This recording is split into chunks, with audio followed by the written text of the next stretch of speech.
بيبدأ الفيلم مع ساج وهو بيحكي عن طفولته. كان في طفل أكبر منه بيضربه، فقال له أبوه لازم تاخد حقك وتضربه يا هتعيش بنت، فضربه وبنروح لمخزن بيع أسماك. لما بيوصل ساج مع شخص اسمه كايل كونر، وبيجي العامل دييجو وبيقول في شحنة جاية قريب من نيويورك مطلوب تجيبها وتسلمها. لما بيسأله كايل فيها ايه الشحنة بيهزقه وإن ده مش شغلك. وكمان بيجي عامل تاني واسمه جامبيرو وبيقلل من ساج، فبيقول له ساج لو اتكلمت تاني أنا هكسر كتافك. لما بيخرجوا بيقول كايل المفروض ان الرئيس وما كانش لازم تتدخل، فبيقول له دي مش تصرفات رئيس، وبيكون شايف كايل مش مناسب. لحد ما بيوصل ساج لتشارلي كونر وبيكون ابو كايل وكمان رئيس ساج، فبيسأله هل الصفقة تمت بنجاح، لكن بيقول كايل كان متوتر وبيعرفه ان ده شيء عادي. فبيقول تشارلي انا عاوزه يعرف كل حاجة عن الشغل وانه نفسه يكون زيك زمان. في الوقت ده بيحس تشارلي ان ساج ناسي اسمه، لكن بيقول له ده بسبب قلة النوم واني حاسس بصداع. لحد ما بيخرج وبنلاحظ انه بيدون كل حاجة في مفكرة، وبيروح لصالة ملاكمة وبيكون في شخص هيتعلم اللكمة عليه لانه محتاج فلوس اخر الشهر. فبيبدأ الشخص يضربه اكتر من مرة في دماغه. لما بيخلص بينسى الفلوس فبيفكروا بيها صاحب الصالة. لحد ما بيجي الليل وبيوصل لحانة. في الوقت ده بيسمع واحد بيتخانق مع واحدة، فبيروح وبيتدخل. لما بيحاول يهينه الشخص بينيمه، فبيخرج وبتخرج وراه الواحدة، وهنا هنقول ان اسمها الواحدة طول الفيلم، فبتتعرف عليه. لحد تاني يوم وبيمشي ساج على الطريق وبيظهر انه تايه او مش عارف يوصل. في الوقت ده بيشوف برج وبيفتكر البيت. بعد شوية بيتصل بيه تشارلي وبيطلب منه يروح لعيادة الدكتور جاربور يجيب له حاجة من هناك. مش بيفتكر العنوان فبيخرج الورقة. اول ما بيوصل بتكون صفقة ادوية، وبيفاصل مع جاربور من 30 ل 10,000 دولار. وهو خارج بيقول له انا بواجه مشكلة في الذاكرة، فبيقول له دي حاجة مش كويسة ولازم تفحص نفسك. بيقرر يروح لدكتور، فبتقول له عندك CET،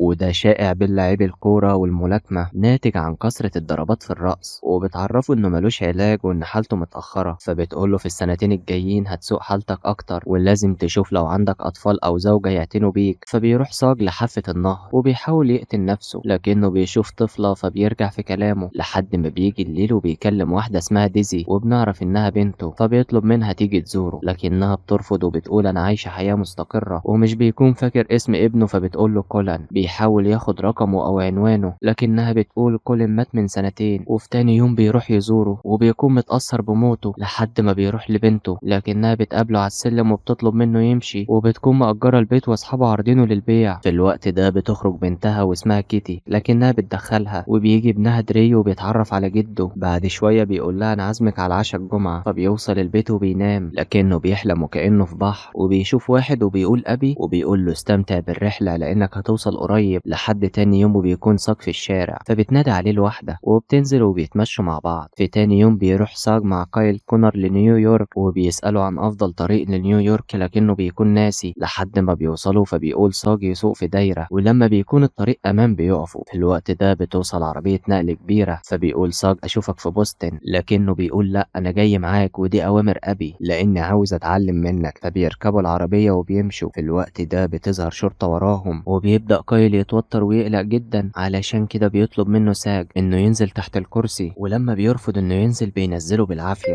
لحد ما بتعدي الشرطة ومش بتعمل حاجة، وكايل بيتضايق من ساج بسبب اللي عمله، وبيقول له انا عارف انك بتقول لابي اني ابعد. فبيقول له المخدرات اللي بتشربها هي اللي بتقولك. لحد ما بيجي الليل وبيوصلوا للمكان المطلوب، وبتكون العربية محملة بنات، فبتجري واحدة وبتحاول تستنجد بيهم، لكن ساج بيرفض وبيكون اتعور في ايده. وفي تاني يوم بيروح ساج لديزي وبتكون مع ابنها دري اللي بيلعب كورة، فبيظهر انه محترف. لحد ما بيقابل ساج فبيديله هدية وهي بكرة سنارة والده. وبعد شوية بتمشي ديزي، فبيقوله تعالى اوصلك للبيت. فبياخده لصالة الملاكمة، فبيقول المدرب ان جدك كان محترف ملاكمة لدرجة انه لو ضرب شخص كان ممكن توصل لأسلافه. وبيبدأ يعلمه حركات الملاكمة وبيقوله تعليمات لحد ما بيوصله للبيت. وبيقول له ما تقولش لديزي على صالة الملاكمة. فبيرجع البيت وبينام، وبيحلم مرة تانية وهو في البحر مع أبوه. لحد ما بتخرج نفس البنت اللي طلبت منه المساعدة وبتعوره في إيده وبتطلب منه مساعدة. في الوقت ده الجو بيتغير وبيمطر، وأبوه بيقول له ركز في الجانب التاني. لحد ما بيصحى وبيشوف آثار الجرح على إيده، فبيخرج وبيروح لدييجو عامل المينا وبيقول له أنا عاوز بنت. فبيدخل وبيختار نفس البنت اللي طلبت المساعدة، وبيقول لها عندك أسرة في أمريكا؟ بتقول له أيوة. فبيقول لها عاوزة تكلميهم؟ بتقول له لا، هم عارفين إن هنا لأن دييجو بيدفع ليهم فلوس كتير. وبتعرفه إنهم 10,000 دولار وهتتحرر. فبيقول لها أنا مش هقدر أساعدك وبيسيبها وبيمشي لحد ما بتجيله مكالمة بيقول له تشارلي الكاهن هيقابلك، هات منه كل حاجة وتعالى. فبيوصل للكاهن وبيكون متوتر جدا لحد ما بيوصل لعربية وبيدخل له وبيديله ظرف فيه 20,000 دولار. فبيقول له ده هيوفر لك شهر كمان. بس أول ما بيخرج بيتضرب عليه نار وبيموت، وبيقول واحد بره قتلنا الشخص الغلط. أول ما بيقرب واحد بيضربه صاج، وكمان بينزل للتاني وبيضربه، لكن بيضربه شخص تالت بخرطوش. فبيرجع بالعربية وبيخبطه وبيقول له مين اللي أجرك؟ بيقول له شخص عنده وشم عنكبوت على رقبته وقال نقتلك لأنه متضايق منك. فبيروح لتشارلي البيت وبيبدأ يفكر معاه عن سبب استهدافه، وبيقول له أنا بدأت أقلق عليك. فبيخرج الفلوس وبيديها له وبيكتب في المفكرة التفاصيل اللي قالها الراجل. لما بيوصل البيت بيلاقي الواحدة مستنياه، لكنه بيقول لها تمشي لأنه مش عاوز يشوفها. بس بتدخل معاه للبيت وبيعرفها إنه مأجره، وبيكون كولين ابنه مات بسبب جرعة زيادة من الهيروين.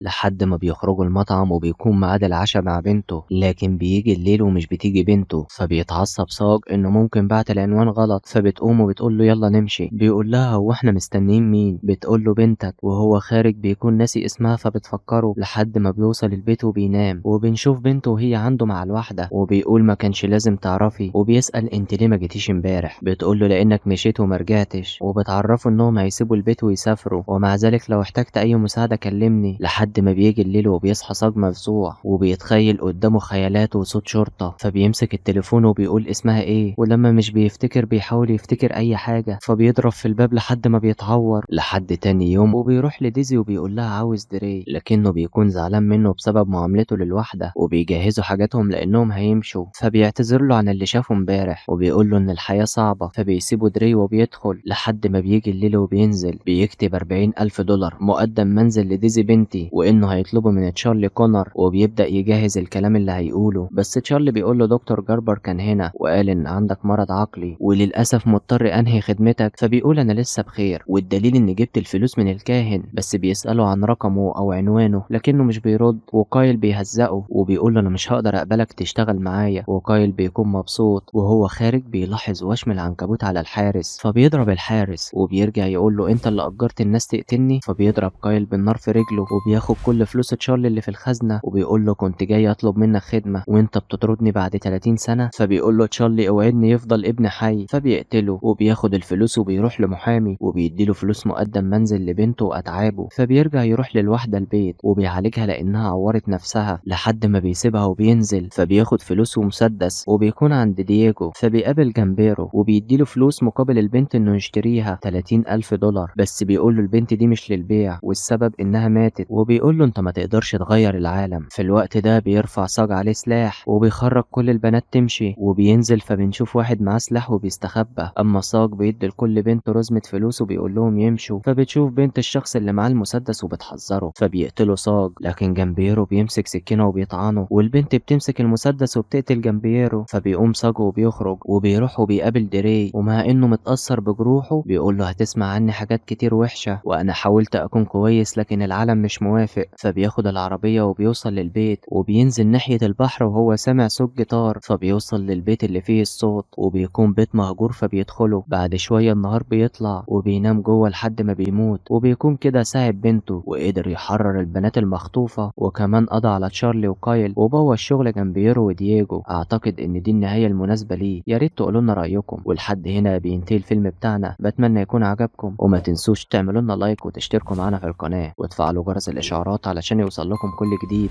دمتم في أمان وسلام. سلام.